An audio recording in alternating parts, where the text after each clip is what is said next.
నమస్తే studio 4 Telugu news కి స్వాగతం. మొదటగా బులెటిన్ లో హెడ్లైన్. మూడవ తెలంగాణ శాసనసభ ప్రసారం, తెలంగాణ అసెంబ్లీ సమావేశం.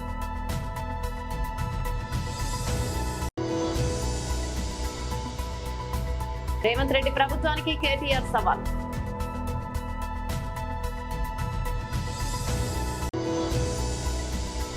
ప్రత్యక్ష ప్రసారం. ఢిల్లీలో జరిగిన సిఐఐ తర్వాత బడ్జెట్ సమావేశం హాజరైన ప్రధాని నరేంద్ర మోదీ. Union budget 2024. ఎవరైనా జగన్ ను ఫాలో కావాల్సిందే. భూ రిజర్వేపై యూటర్న్ తీసుకున్న టీడీపీ కూటమి ప్రభుత్వం. అంబటి రాంబాబు మాజీ మంత్రి. డీటెయిల్స్ చూస్తే 10 నెలలు కూడా పూర్తి కాని తమ పాలనపై కేటీఆర్ వందల ఆరోపణలు చేస్తున్నారని సీఎం రేవంత్ రెడ్డి విమర్శించారు. ఉప ముఖ్యమంత్రి మల్లు భట్టి విక్రమార్క ద్రవ్య వినిమయ బిల్లును శాసనసభలో ప్రవేశపెట్టారు. ఈ బిల్లుపై కేటీఆర్ చర్చను ప్రారంభించారు. ఈ సందర్భంగా సీఎం బీఆర్ఎస్ వర్కింగ్ ప్రెసిడెంట్ మధ్య మాటల యుద్ధం సాగింది. తనకిచ్చిన హమయాని సభను తప్పుదోవ పట్టించేందుకు కేటీఆర్ వినియోగించుకోవడానికి చూస్తున్నారని రేవంత్ రెడ్డి ఆరోపించారు. సూచన అనే ముసుగులో మోసం అనే ప్రణాళికను ప్రజల మెదళ్లలో చొప్పిస్తున్నారని ఆగ్రహాన్ని వ్యక్తం చేశారు. 10 ఏళ్ల బీఆర్ఎస్ పాలనలో మీ అనుభవాలు మీకున్నాయని, ప్రజల అనుభవాలు ప్రజలకు ఉన్నాయని, అందుకే ఆ ప్రజలే తమకు అధికారం కట్టబెట్టారన్నారు. ఎయిర్పోర్ట్ వరకు MMTS పొడిగిస్తామని కేంద్రం చెబితే కేసీఆర్ ప్రభుత్వం తిరస్కరించిందని ఆరోపించారు. వారికి చేసే సూచన ఏంటంటే 10 సంవత్సరాలు పరిపాలన చేసిండ్రు, మీ అనుభవాలు మీకున్నాయి, మీ వల్ల ప్రజలకు కూడా కొన్ని అనుభవాలు ఉన్నాయి. ఆ ప్రజల అనుభవాల మేరకే ప్రజలు ఒక తీర్పు ఇచ్చిండ్రు. 10 సంవత్సరాలు ఏలిన మీరు 10 నెలలు కూడా పూర్తి చేసుకొని ప్రభుత్వం మీద కొన్ని వందల ఆరోపణలు చేస్తున్నారు. నాకేం అభ్యంతరం లేదు, అది మీ విజ్ఞత, మీ అవగాహన. అదేవిధంగా ఈరోజు వారు సిరిసిల్ల చేనేత కార్మికుల గురించి, బతుకమ్మ చీరల గురించి వారు గొప్పగా చెప్పిండ్రు. నాకేం అభ్యంతరం లేదు. చేనేత కార్మికులకు పని కల్పించడం కోసం ఆనాడు ప్రయత్నం చేసి ఈ పథకాన్ని ప్రవేశపెట్టినామన్నారు. 2017-18లో నాకు తెలిసినంత వరకు మొట్టమొదట ఈ చేనేత కార్మికులకు బతుకమ్మ చీరల పథకాన్ని ప్రవేశపెట్టారు. నేను సూటిగా వారిని అడుగుతున్న ఒకటే మాట, అక్కడ ఇక్కడ డొంక తిరుగుడు కాకుండా మీరు ఈ పథకాన్ని ప్రారంభించిన సంవత్సరం మీరు సిరిసిల్లలో నేత కార్మికులకు పనిచ్చి బతుకమ్మ చీరలు తీసుకొచ్చి ఆడబిడ్డలకు పంచిపెట్టినరా, లేకపోతే మీ బినామీలకు కాంట్రాక్ట్లు ఇచ్చి సూరత్ వెళ్ళి సూరత్లో మీ తూకం కింద చీరలు తీసుకొచ్చి చీరల సైజు కంటే సైజు తక్కువ కట్ చేసి దండి కొట్టి ఆడబిడ్డలకు పంచిపెడితే ఆడబిడ్డలు తిరుగుబాటు చేసి ఇవి బతుకమ్మ చీరలు ఆడబిడ్డలు కట్టుకునేటివి కావు అని చెప్పి ఆడబిడ్డలు తిరుగుబాటు చేసిన మాట వాస్తవం కాదా? తమరి ద్వారా వారిని నేను ఏమడగదలుచుకున్నా అంటే ఒకటే మాట, స్ట్రైట్గా సమాధానం. మీరు పథకం ప్రారంభించిన రోజు పేదలకు ఇచ్చిన చీరలు సిరిసిల్ల చేనేత కార్మికులు నేసినాయా? సూరత్కి వెళ్ళి కిలోల కింద తూకంలో కొనుక్కొచ్చి కమిషన్లు కొట్టి పేదలను మోసం చేసిందా లేదా వారు చెప్పాలి. నెంబర్ 1 అధ్యక్ష. నెంబర్ 2, వారు అధికారం కోల్పోయేటప్పటికి మీరు అదే సిరిసిల్ల చేనేత కార్మికులకు 275 కోట్ల రూపాయలు బతుకమ్మ చీరల బకాయిలు పెడితే మా ప్రభుత్వం వచ్చిన తర్వాత మా మంత్రి పొన్నం ప్రభాకర్ గారు, మా ఆది శ్రీనివాస్ గారు వస్తే 100 కోట్ల రూపాయల బకాయిలు విడుదల చేసింది నేనా కాదా? ఓసారి రికార్డు. రేవంత్ రెడ్డి ప్రభుత్వం ఒక్క ఉద్యోగం ఇచ్చిందని యువత చెప్పినా తాను తన ఎమ్మెల్యే పదవికి రాజీనామా చేస్తానని బీఆర్ఎస్ వర్కింగ్ ప్రెసిడెంట్ కేటీఆర్ సవాలు చేశారు. ఉప ముఖ్యమంత్రి మల్లు భట్టి విక్రమార్క ద్రవ్య వినిమయ బిల్లును శాసనసభలో ప్రవేశపెట్టారు. ఈ బిల్లుపై కేటీఆర్ చర్చను ప్రారంభించారు. తెలంగాణ రాష్ట్ర జీడీపీ ఇన్నోవేషన్ పెట్టుబడులను పెంపొందించడం, సామాజిక ఆర్థిక దృక్పథంలో ఉపాధిని ప్రోత్సహించడం వంటి విజయాలను కాంగ్రెస్ ప్రభుత్వం ముద్రించడాన్ని మేము స్వాగతిస్తున్నాం. అయితే రాజకీయాల కోసం కాంగ్రెస్ ముఖ్యమంత్రి తెలంగాణను క్యాన్సర్ ఎయిడ్స్ పేషెంట్ అని పిలుస్తూ 10 ఏళ్ల రాష్ట్ర అభివృద్ధిని చిన్నబుచ్చడం బాధాకరం. మీరు పురావస్తు పరిశోధక శాఖ కదా, తవ్వినట్టు తవ్వుతానే ఉన్నారు 10 ఏళ్ళు. సో మాకు కూడా తప్పదు కదా సార్, ఎందుకంటే గౌరవనీయులు పెద్దలు భట్టి విక్రమార్క గారిని నేను అభినందిస్తున్నాను సార్. ఎందుకంటే వారు ఆర్థిక మంత్రిగా ఈరోజు బడ్జెట్ ప్రవేశపెట్టారు. చక్కటి బడ్జెట్ పెట్టామని వారు చెప్పారు, సంతోషం. అధ్యక్ష, వారు మరింత ఉన్నతిని సాధించాలని, తప్పకుండా ఆ కూర్చున్న కుర్చీలోంచి అవసరమైతే భవిష్యత్తులో పక్క కుర్చీలోకి కూడా పోయే విధంగా వారికి దేవుడు ఆ శక్తిని, ఆ ఆశీర్వాదాన్ని కొడివాలని మనసారా కోరుకుంటాం. మీరంటే ఆ గౌరవం ఉంది. మీరు ఇక్కడ కూడా చక్కగా అప్రాప్రియేషన్లో గతంలో కూడా మాట్లాడారు. కాబట్టి వారికి అభినందనలు. అధ్యక్ష, ఇప్పుడు 10 ఏళ్ల ముందు పరిస్థితుల్లో నేను ఊరికే అనలేదు సార్, ఎవరి మీద విమర్శ చేయాలని కూడా చెప్పట్లేదు. ముఖ్యమంత్రి గారు కూడా మొన్న మాట్లాడినప్పుడు ఒక మాట అన్నారు. 10 ఏళ్ల నాడు తెలంగాణ రాష్ట్రం ఏర్పడ్డప్పుడు జూన్ 2014లో ఒక పరిస్థితి ఎట్లా ఉంది రాష్ట్రంలో ఆనాడు, ఒక అనిశ్చిత పరిస్థితి ఎట్లా ఉంది చెప్పడానికి నేను ప్రయత్నం చేస్తాను. ఆ రోజుల్లో కిరణ్ కుమార్ రెడ్డి గారు ముఖ్యమంత్రి, ఆయన ఒక ప్రజెంటేషన్ ఇచ్చి మరి ఒక కట్టెబట్టుకొని అసలు రాష్ట్రంలో కరెంటే ఉండదు, తెలంగాణలో మీరు దివాలా తీసిపోతారు, అసలు మొత్తం విద్యుత్ ఉత్పత్తి కేంద్రాలని అవతలు ఉన్నాయి, మీరు ఏం చేస్తారు ఇక్కడ అంటూ దివాలా మొత్తం చీకట్లతో నిండిపోతుంది అనే విధంగా వారు మాట్లాడారు. ఇంకా కొంతమంది పెద్దలైతే ఈ రాష్ట్రానికి పెట్టుబడులే రావు, ఉన్న పెట్టుబడులే పోతాయి, కొత్త పెట్టుబడులు ఎక్కడి నుంచి వస్తాయి తెలంగాణకి అనే కొంతమంది ఆ ధోరణిలో మాట్లాడినారు. తర్వాత శాంతి భద్రతల విషయంలో కూడా చాలామంది మాట్లాడారు. ఆంధ్ర తెలంగాణ గొడవలు అవుతాయని, హిందూ ముస్లిం గొడవలు అవుతాయని, తిరిగి నక్సలైట్ల రాజ్యం వస్తుందని, రకరకాలుగా అసలు ఈ రాష్ట్రంలో ఉండే మనందరికీ, ఇక్కడ ఉండే నాయకత్వానికి సత్తా ఉందా, ఈ మాట కూడా మాట్లాడినారు సార్. తెలంగాణ వాళ్ళకి పరిపాలనా సామర్థ్యం ఉందా అని కూడా మాట్లాడిన రోజులు ఆ రోజు వెంకటరెడ్డి గారు, తర్వాత ఇంకా మిగతా మిత్రులు చాలామంది అందరం కూడా ఉద్యమంలో ఉన్నాం. ఈ మాటలన్నీ మనం కూడా విన్నాం. కానీ ఈరోజు గర్వంగా చెప్పొచ్చు అధ్యక్ష, ఎందుకంటే ఇది మేము చెప్తున్న మాట కాదు, ఈ మీరు సభకు ఇచ్చిన సోషియో ఎకనామిక్ అవుట్లుక్ ఏదైతే ఉందో అందులోనే చాలా చక్కగా కొన్ని విషయాలు చెప్పారు. బట్టి విక్రమార్క గారు గతంలో ఇక్కడ నేను కూర్చున్న స్థానంలో ఇటువైపు కూర్చున్నప్పుడు వారు కూడా చక్కటి ప్రసంగం చేశారు అధ్యక్ష. 15 మార్చి 2022 నాడు బట్టి విక్రమార్క గారు మాట్లాడిన మాటలు, ప్రతి సంవత్సరం సంపద బాగా సృష్టిస్తున్న రాష్ట్రం, సంపద బాగా పెరుగుతున్న రాష్ట్రం కూడా మనది. కరోనా ఈ దేశాన్ని అతలాకుతలం చేసినప్పటికీ కూడా రాష్ట్ర ఉత్పత్తిలో ఎక్కడా తగ్గుబాటికి కారణం కాకుండా ఈ రాష్ట్ర ప్రజానీకం, రైతాంగం, శ్రామికులు ఈ మహమ్మారి దాడిని కూడా తట్టుకొని పెద్ద ఎత్తున ఈ రాష్ట్ర ఉత్పత్తులను, సంపదను పెంచడం జరిగింది. ఇది బట్టి విక్రమార్క గారు ఆనాడు ఇక్కడ కూర్చున్నప్పుడు మాట్లాడిన మాట. కానీ ఏమవుతుంది అధ్యక్ష, అక్కడ కూర్చోగానే స్వరం మారిపోతుంది, అక్కడ కూర్చోగానే మరి మాట కూడా మారింది అధ్యక్ష. అయినప్పటికీ వారు ఏం చెప్పినా వారు ఇచ్చిన బుక్కే అధ్యక్ష ఇది, తెలంగాణ సోషియో ఎకనామిక్ అవుట్లుక్. ఇందులో చాలా చక్కగా అన్ని విషయాలు వివరంగా చెప్పారు అధ్యక్ష. గౌరవ కొత్త సభ్యులందరూ కూడా దయచేసి దీన్ని చూడాలని చెప్పి కూడా నేను వారికి విజ్ఞప్తి చేస్తా ఉన్నా. ఎందుకంటే ఇందులో బడ్జెట్ స్పీచ్లో ఏం చెప్పినా ఇందులో వాస్తవాలు బయటపడ్డాయి. Despite economic hurdles, page number 3 sir, the states strategic sectors continue to contribute to it's economic dynamism. This resilience is bolstered by proactive government policies that attract investments, stimulate employment and foster innovation. ఇది మరి తెలంగాణ రాష్ట్రం యొక్క అభివృద్ధి గురించి మీ ప్రభుత్వమే ఈ socio economic అవుట్లుక్లో చెప్పిన మాట. దాంతోపాటు అధ్యక్ష చాలా చక్కగా చెప్పారు. పేజ్ నెంబర్ 15లో Telangana's gross state domestic product at current prices is 14.64 lakh crore.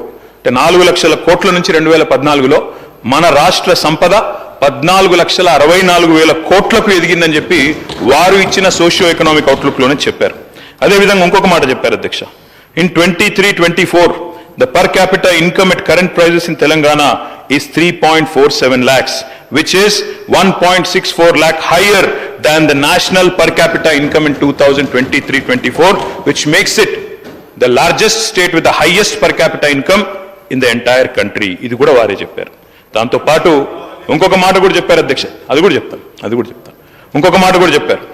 Over the years Telangana's contribution to India's GDP has shown a steady increase.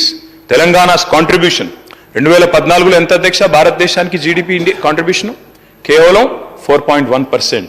కానీ ఈరోజు అధ్యక్ష వారిచ్చిన సోషియో ఎకనామిక్ అవుట్లుక్ ప్రకారమే Telangana accounted for 5% of India's GDP in the year 2023-24. అంటే 4.1% నుంచి 5%కి పెరిగింది అని చెప్పి GDP contribution of Telangana. అంటే తెలంగాణ భారతదేశాన్ని సాకుతున్న రాష్ట్రాల్లో మొన్న మా మిత్రులు శ్రీధర్ బాబు గారు కూడా చెప్పారు, Telangana is a contributing state, we are economic engine అని చెప్పి వారు కూడా చక్కగా చెప్పారు.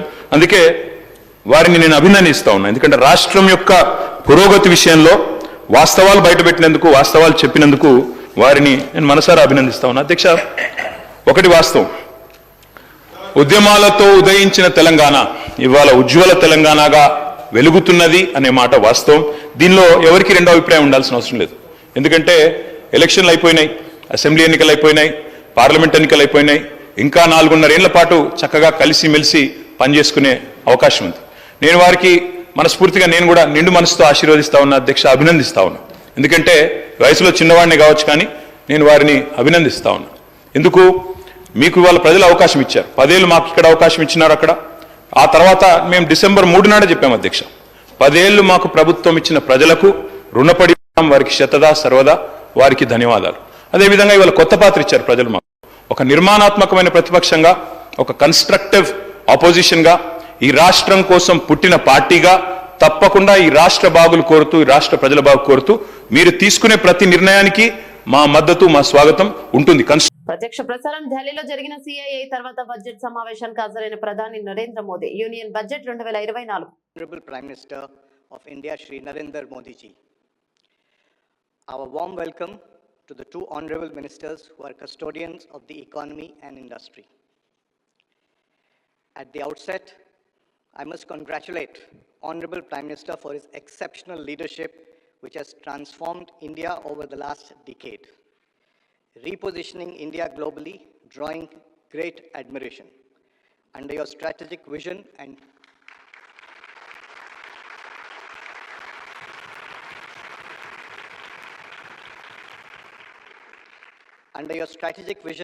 dynamic leadership, India has emerged today as the fastest growing major economy in the world for 3 consecutive years.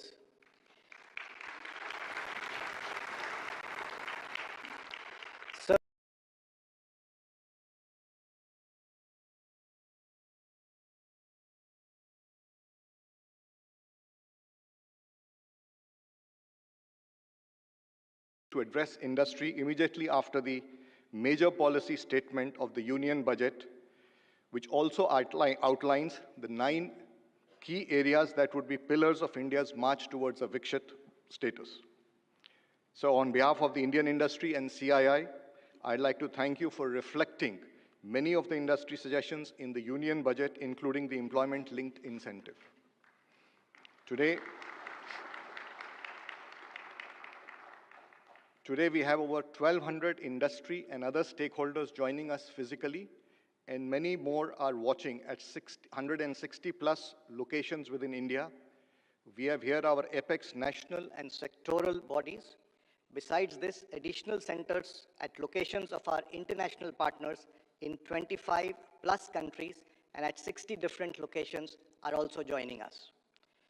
Sir, you have been a tremendous source of inspiration for the industry, and this very strong participation today is reflective of this. The Union Budget reaffirms your emphasis on inclusive growth and has outlined a roadmap for Viksit Bharat. I once again congratulate you and your government for the astute handling of the economy and continued focus on reforms for greater investment, prosperity, and livelihood opportunity. So you have laid a strong foundation in Amrit Kal. As we move towards Viksit Bharat,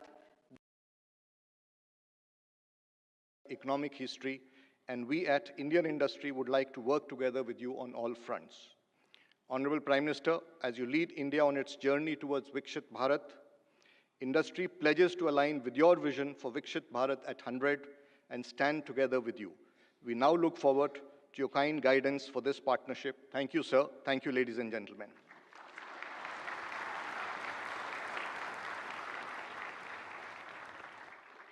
May I now request the Honourable Prime Minister of India, Shri Narendra Modi ji, to please address the august gathering.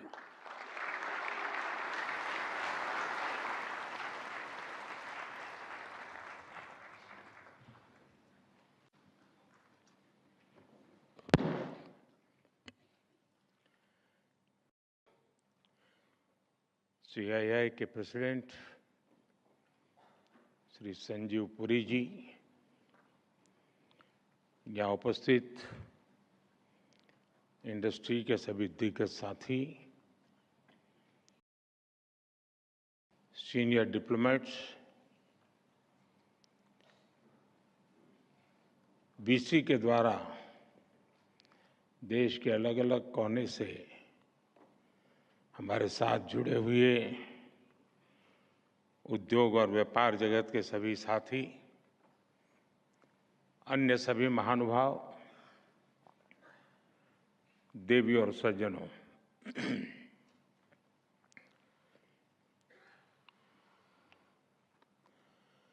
अगर युवाओं की सभा होती तो मैं शुरू करता, how is the जोश।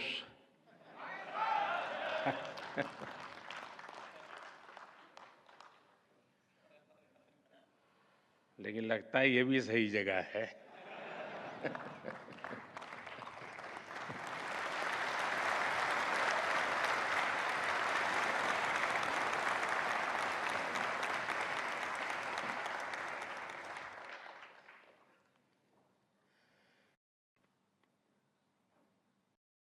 और जब मेरे देश में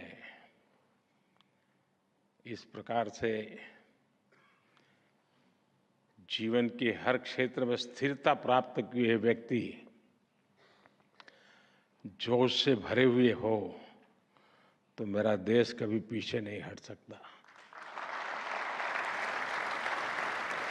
ఎవరైనా జగన్ ఫాలో కావాల్సిందే. భూ రిజర్వేపై యూ టర్న్ తీసుకున్న టీడీపీ కూటమి ప్రభుత్వం ఎన్నికల ముందు భూ రిజర్వేపై తప్పుడు ప్రచారం చేసి ఇప్పుడు మరలా మేము భూ రిజర్వే చేస్తామని ప్రభుత్వం చెప్తోంది. అంబటి రాంబాబు మాజీ మంత్రి చేస్తామన్నారు, రద్దు చేశారు.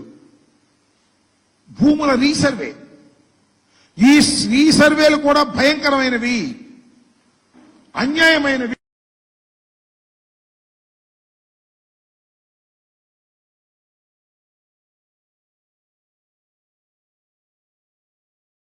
ఈ సర్వే వల్ల రైతాంగం తీవ్రంగా నష్టపోతున్నారు.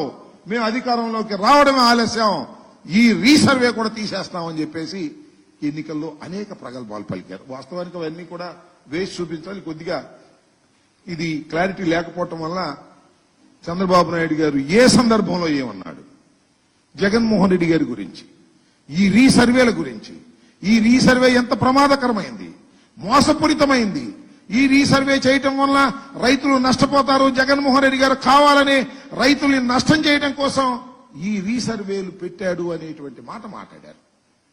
ఆయన మాట్లాడటం కాకుండా వస్తుందా, వస్తే ఒకసారి గౌరవ ముఖ్యమంత్రి నారా చంద్రబాబు నాయుడు గారి ఎన్నికలకు ముందు ఏ విధంగా ఒకసారిగా చూపించు.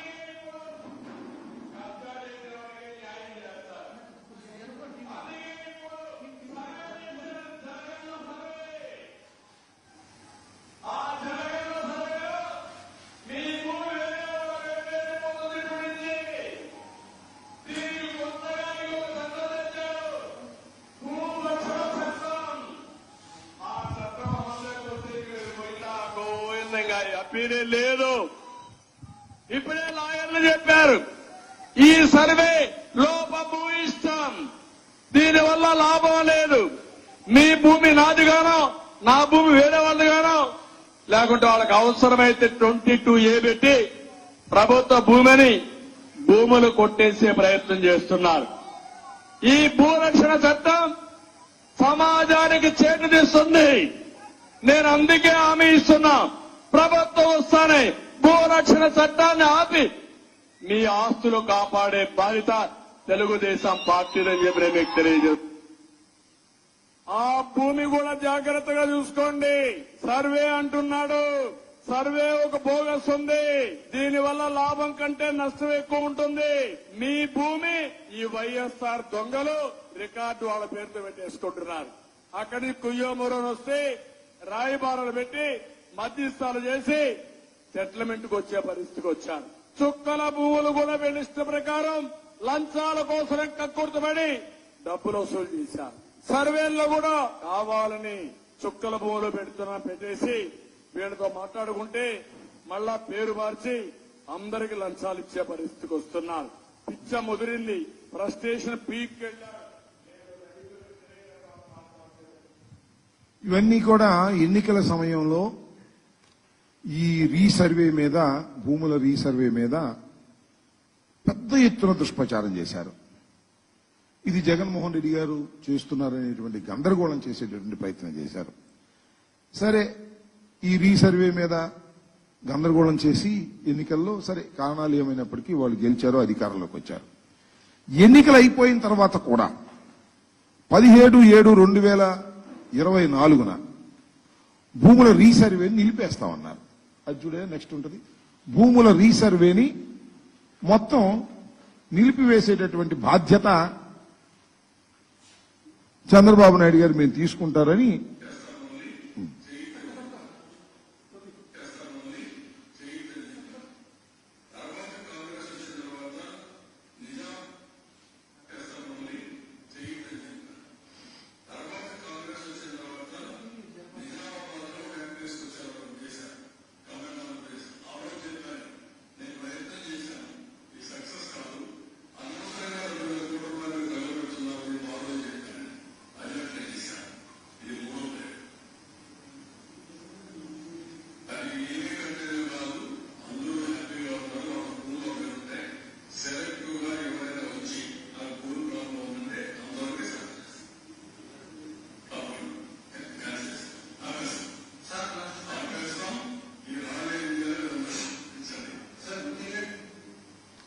అంటే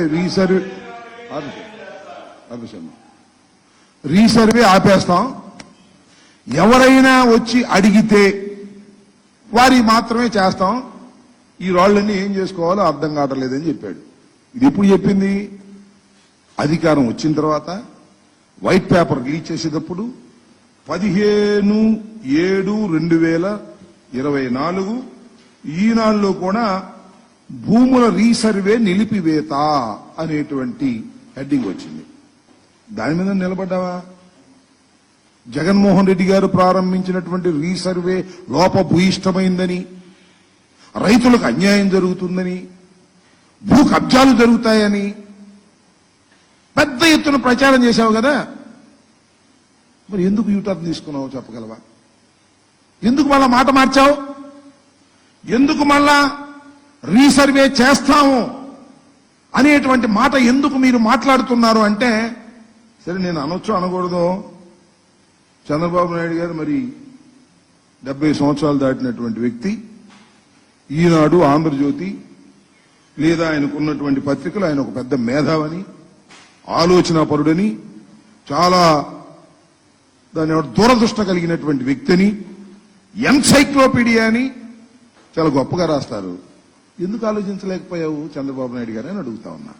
ఎందుకంటే కనీసమైన మినిమం నాలెడ్జ్ మీకు లేదు. ఈ భూముల పట్ల మీకు మినిమం నాలెడ్జ్ లేదు. ఒకవేళ ఉంటే జగన్మోహన్ రెడ్డి గారి మీద కోపంతో అది అంతరించిపోయింది. కనీసమైనటువంటి ఇంగిత జ్ఞానం కూడా లేదు. నేను మనవి చేస్తున్నా, బ్రిటిష్ వారి టైంలో భారతదేశానికి స్వాతంత్రం రాకముందు 20వ శతాబ్దపు మొదటి రోజుల్లో బ్రిటిష్ వాళ్ళు ఈ భూములు సర్వే చేసి రాళ్ళు వేశారు. అప్పటి నుంచి ఇంతవరకు అసలు సర్వేలే జరగల. కానీ కేంద్ర ప్రభుత్వం నీతి ఆయోగ్య దాన్ని రీసర్వేలు చేసి భూముల్ని, ఎవరి భూములను వారికి రక్షణ కల్పించాలనేటువంటి ఉద్దేశంతో ఒక సమగ్రమైన చట్టాన్ని భారతదేశ వ్యాప్తంగా తీసుకొచ్చింది. దానిలో భాగమే ఈ రీసర్వేలు. మీకు ఒక విషయాన్ని ఇక్కడ మనవి చేస్తా. నాకు పెద్దలు చెప్పినటువంటి అంశం, చాలా సీనియర్ ఐఏఎస్ అధికారి చెప్పాడు నాకు. ఏమనంటే, ఇతర దేశాల్లో భూ వివాదాలు వెరీ మినిమం 3% మాత్రమే ఉంటాయి, మ్యాక్సిమం ఉంటే 3%. మన భారతదేశంలో ఎంతో తెలుసా? 60 to 70% భూ వివాదాలు. కోర్టు చుట్టూ తిరగటం. ఏదో స్వామి చెప్తారు, కోర్టుకు వెళ్ళిన తర్వాత జడ్జిమెంట్ వచ్చిన తర్వాత గెలిచిన వాడు ఏడిశాడంట, వాడిపోయినోడు ఏడిశాడంట. ఈ భూమి 10 సెంట్ల తగాదా కోసం లోయర్ కోర్టు, జిల్లా కోర్టు, హైకోర్టు, సుప్రీంకోర్టు వెళ్లి వెళ్లి వెళ్లి చెప్పులు అరిగి డబ్బులు అరిగి చివరికి భూమి ఖరీదయ్యేటటువంటి పరిస్థితులు ఏర్పడుతున్నటువంటి పరిస్థితులు భారతదేశంలో ఉన్నాయి. వీటన్నిటినీ కూడా క్లియర్ చేయడం కోసం సర్వే చేసి భూమి హక్కుని ఆ భూమి హక్కుదారుడికి ఇవ్వాలనేటువంటి ఉద్దేశంతో రీసర్వే ప్రారంభించింది జగన్మోహన్ రెడ్డి గారి ప్రభుత్వం. ఒక విప్లవాత్మకమైనటువంటి రీసర్వే. దీని ద్వారా రైతాంగానికి, భూ యజమానులకి రక్షణ కల్పించాలనేటువంటి ఒక సదుద్దేశంతో ప్రారంభించబడినటువంటి ఈ రీసర్వేని ఇష్టం ఇద్దరు మాట్లాడారండి. తెలుగుదేశం వాళ్ళందరూ మాట్లాడారు, చంద్రబాబు నాయుడు గారు స్వయంగా మాట్లాడారు. మీరు చూశారు కదా. జలగన్న పథకం అంటే ఇది జగనన్న కాదు, మేము జగనన్న పథకం అని పెట్టాము. దాన్ని జలగన్న పథకం అని పెట్టాడు. మరి ఆ జలగన్న పథకాన్ని మళ్ళీ నువ్వు ఎందుకు తీసుకొచ్చావా చంద్రబాబు నాయుడు గారు? నాకు చెప్పండి. ఒక మాట అన్నావు, నిన్న కాక మొన్నే 17వ తారీఖున అన్నావు రీసర్వే ప్రశ్న లేదు, ఎవరన్నా అడిగితే వాళ్ళకి చేస్తాం, ఇక ఆపేస్తాం అని ఈ రాళ్ళు ఏం చేసుకోవాలో మనం నెత్తులు కొట్టుకోవాలో కింద కొట్టుకోవాలో అర్థం కావట్లేదు అన్నావు. మరి ఇప్పుడు ఏం చేస్తావని అడుగుతా ఉన్నా. మాట ఎందుకు తప్పారు నేను మనవి చేస్తున్నా. ఈ రీసర్వే కోసం ప్రభుత్వం సుమారుగా 14,630 మంది సర్వేయర్లు ఉపయోగించాం. 17,000 గ్రామాల్లో 2.26 కోట్ల వ్యవసాయ భూముల్ని సర్వే చేశాం. 13,371 గ్రామ కంటకాల్లో 85 లక్షల ప్రభుత్వ ప్రైవేటు భూములు, ఆస్తులు 110, పట్టణాల్లో 100, 40 లక్షల ప్రభుత్వ ప్రైవేటు ఆస్తులు, 10 లక్షల ప్లాట్లలో సమగ్ర సర్వే ఇప్పటివరకు పూర్తయింది. రిమైనింగ్ మేము చేస్తామని అంటున్నారు. ఇంత లోపభూయిష్టమైంది, ఇంత అన్యాయమైంది, ఇంత అక్రమమైంది ఎందుకు మళ్ళా తిరిగి మీరు ప్రారంభించారంటే దానికి మాత్రం సమాధానం లేదు. దాన్ని ఆపేస్తామని పగల్బాలు పలికి ఇవాళ తీసుకొచ్చి మళ్ళా అదే రీసర్వేని మీరు చేస్తున్నారు. సరే చేస్తారు, చేయాల్సిందే, చేయక తప్పదు. ఇది ఒక పరిణామ క్రమం, ఒక విప్లవం. రైతులకు లేదా భూ హక్కుదారులకు పూర్తి సమగ్రమైనటువంటి భూ హక్కులు ఇవ్వాలి అంటే సర్వే చేసి ఇవ్వాల్సినటువంటి బాధ్యత వీళ్ళందరికీ ఉంటుంది అనేది కూడా గుర్తుపెట్టుకోమని మనం చేస్తున్నాం. ఇప్పుడు ఈ సర్వే చేసేటప్పుడు డ్రోన్స్ ఉపయోగించడం, కొత్త టెక్నాలజీ ఉపయోగించడం, ఇవన్నీ చేయటం వల్ల ఏం జరుగుతుందంటే ఆ హద్దుల దగ్గర మ్యాక్సిమం వస్తే ఒక 5 సెంటీమీటర్ల తేడా వస్తుంది. అది లింకులతో చేస్తారు కదా, బ్రిటిష్ వాళ్ళ టైంలో లింకులు కొలతలు చేసేటప్పుడు పెద్ద తేడాలు వచ్చేస్తాయి. ఓ 10 లింకులు 20 లింకులు తేడాలు వచ్చేటువంటి పరిస్థితి ఉంటుంది. దీనికోసం కేంద్ర ప్రభుత్వ సహకారంతో రాష్ట్ర ప్రభుత్వం అనేకమైనటువంటి కార్యక్రమాలు చేసి రీసర్వే చేసే కార్యక్రమం చేసి 75 బేస్ స్టేషన్స్ మన ఆంధ్రప్రదేశ్ లో ఏర్పాటు చేయడం జరిగిందని మనం చేస్తున్నాం. అలాంటి గొప్ప కార్యక్రమం ఇవాళ వైఎస్ఆర్ కాంగ్రెస్ పార్టీ ప్రారంభించి చేస్తే ఎన్నికల దాకా దాని మీద ఎంత దుష్ప్రచారం చేయాలో అంత దుష్ప్రచారం ఎల్లో మీడియా, ఈయన తెలుగుదేశం పార్టీ నాయకులు ఇష్టం వచ్చినట్టుగా బహిరంగ సభల్లో చెప్పి ఏదో నమ్మించేటటువంటి ప్రయత్నం చేశారు. తెలంగాణ గడ్డ పోరాటాల గడ్డ, 6 గ్యారెంటీలు ఇచ్చేదాకా తప్పకుండా నిలదీస్తాం, ప్రశ్నిస్తాం. ఎన్ని దుష్ప్రచారాలు చేసి తప్పించుకునే ప్రయత్నం చేసినా మిమ్మల్ని వదిలిపెట్టే ప్రసక్తే లేదు. అధ్యక్ష, నేను అడుగుతా ఉన్నా, ప్రచార పత్రంలో 100 రోజుల్లో అమలు చేస్తామని చెప్పిన గ్యారంటీలు, 100 రోజుల్లో 6 గ్యారంటీలను ఉదరగొట్టి 600 అయినా చేస్తాం 100 రోజుల్లో అని చెప్పిన మాటలు ఎక్కడున్నాయి అధ్యక్ష? బడ్జెట్ లో ఎందుకు చెప్పలేదు? అసెంబ్లీలో 4 గోడల మధ్యన కూర్చొని 4 కోట్ల మంది తెలంగాణ ప్రజల్ని మభ్యపెట్టే ప్రయత్నం చేస్తే కుదరదు అధ్యక్ష.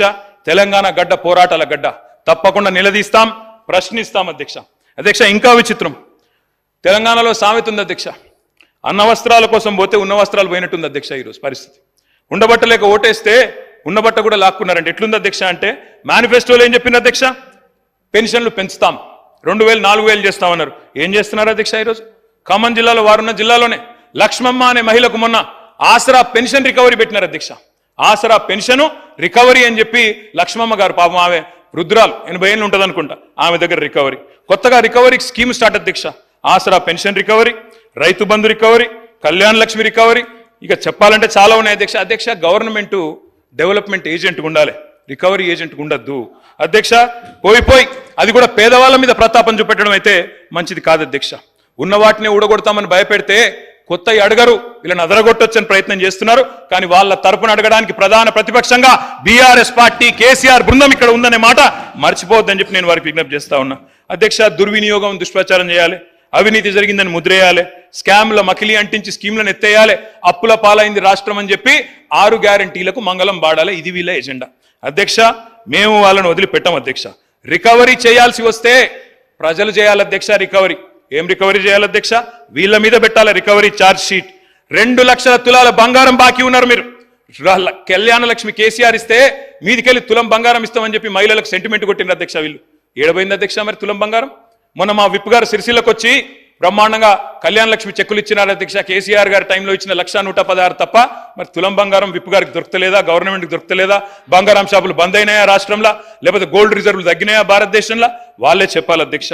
చేయూత అధ్యక్ష, మా పేదలు ఎవరైతే వృద్ధులు ఉన్నారో, వితంతువులు ఉన్నారో, ఒంటరి మహిళలు ఉన్నారో వాళ్ళు పెట్టాలా వీళ్ళ మీద రికవరీ అధ్యక్ష. మాట తప్పినందుకు గత 8 నెలలుగా 2,000 నుంచి 4,000 చేయనందుకు అప్పుడు వాళ్ళు పెట్టాల రికవరీ మీ మీద.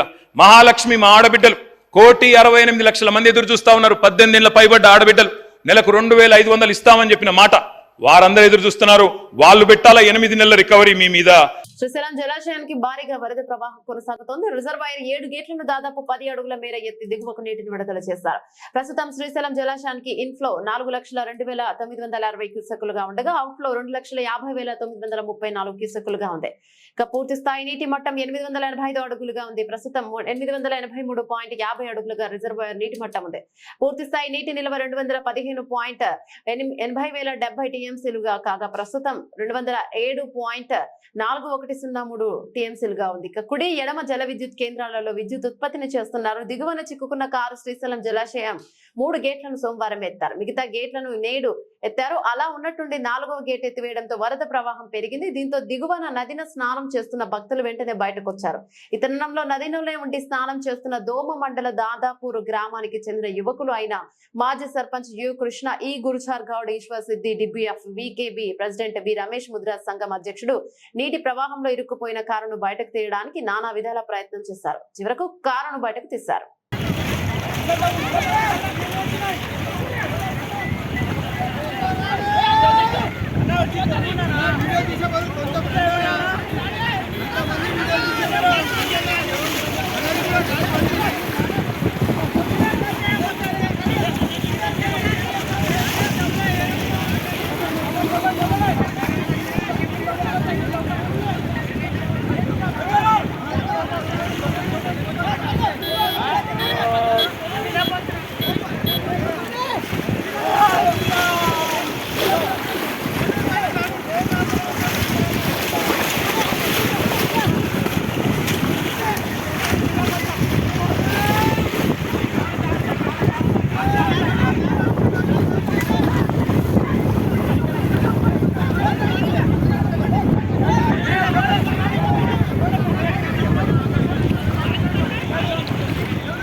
మన దాంట్లో లేదా మన దాంట్లో లేదా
బ్రిటన్ ముగించే ముందు హెడ్లైన్స్ మరోసారి.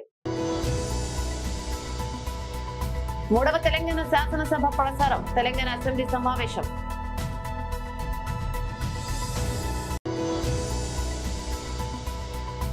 రేవంత్ రెడ్డి ప్రభుత్వానికి కేటీఆర్ సవాల్.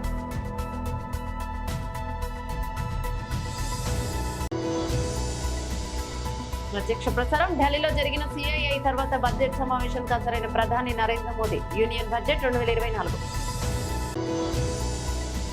ఎవరైనా జగన్ ను ఫాలో కావాల్సిందే. భూ రిజర్వేపై యూ టర్న్ తీసుకున్న టీడీపీ కూటమి ప్రభుత్వం. అంబటి రాంబాబు మాజీ మంత్రి. ఇవి బులెటిన్ అప్డేట్స్. మరో బులెటిన్ మళ్ళీ కలుసుకుందాం. తరకు సెలవు. నమస్తే.